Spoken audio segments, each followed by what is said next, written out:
Next, we have Saul Sarney. Mr. Sarney's practice focuses on wrongful death, personal injury, accident claims, and wrongful denial of insurance benefits. Obviously, he's been with CTLA for a while. In 2017, CTLA probably honored Saul with the Kenneth Norman Kripke Lifetime Achievement Award.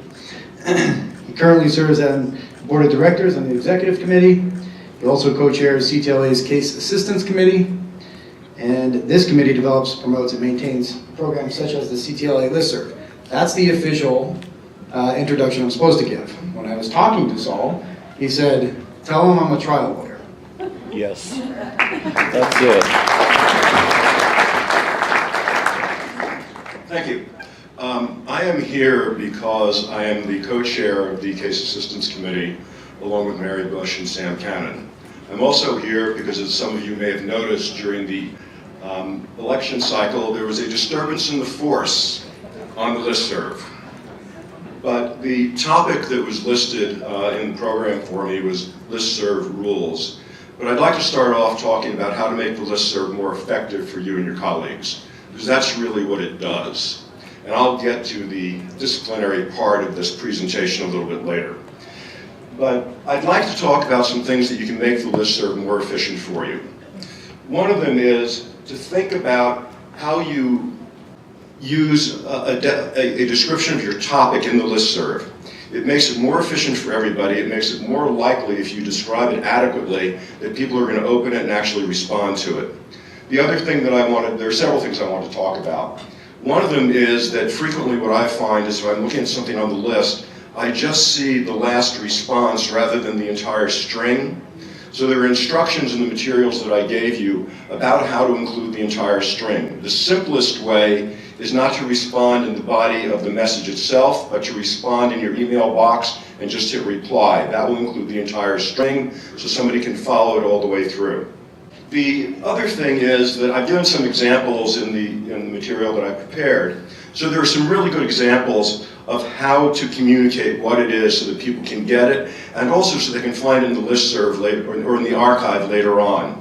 So by way of example, somebody wrote, "Diversity jurisdiction and UIM claim with State Farm." That's great. You know what it is when you see it. You can go to the archive and search for it, and you will probably find it. There's one, Harry Bleeker, deposition conduct. Well, you've got a number of different things there that overlap. You can probably find that in the archive. You can probably find it on the list and know exactly what it is. Then there are some that are less helpful, like re-UIM coverage. That inquiry had to do with whether there's UIM coverage on an ATV that could be used to stack coverage while the owner insured was driving a car. Now, think about how that might have been, how the title to that could have given people information without having to open the email. Because we get so many of those on the listserv that unless it grabs us right away, we probably are going to pass it by. It also makes it easier later on if somebody wants to look at ATV for any reason, it'll come up. But if you look at ATV stacking UIM, then you can get to it in the archive and it'll save you time and be more useful to people. And then there are some, and please don't take offense if you are the folks that I'm referring to, because I've done the same thing, but things like referral, things like trial question. Who knows what they are? They're never going to be useful in the archive, and very often you're going to have people who aren't going to pay any attention to it. So this is one of the issues that we deal with.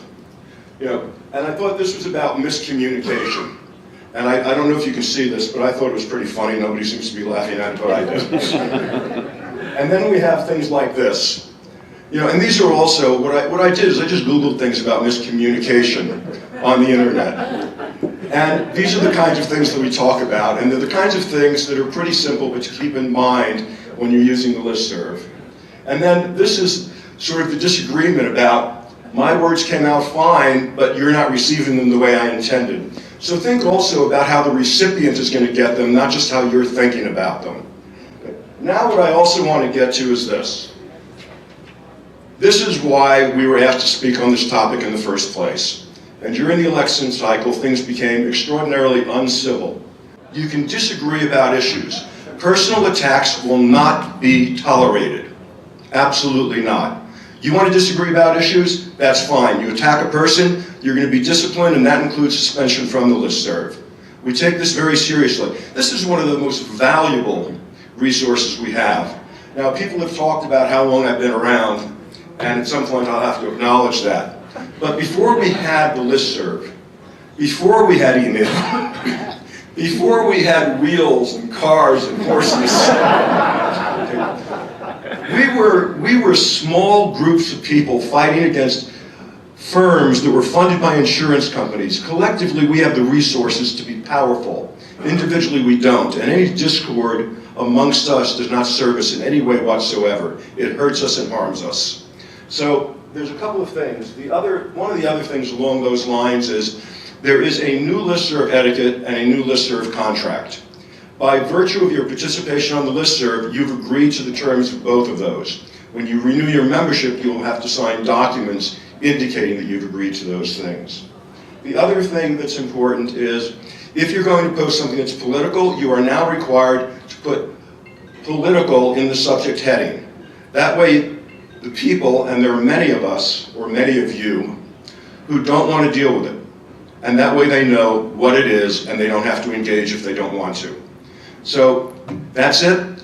I really appreciate your paying attention to this. I thank you all for the communal efforts that you give to us to make all of us together better trial lawyers and be able to do a better job for our clients. Thank you.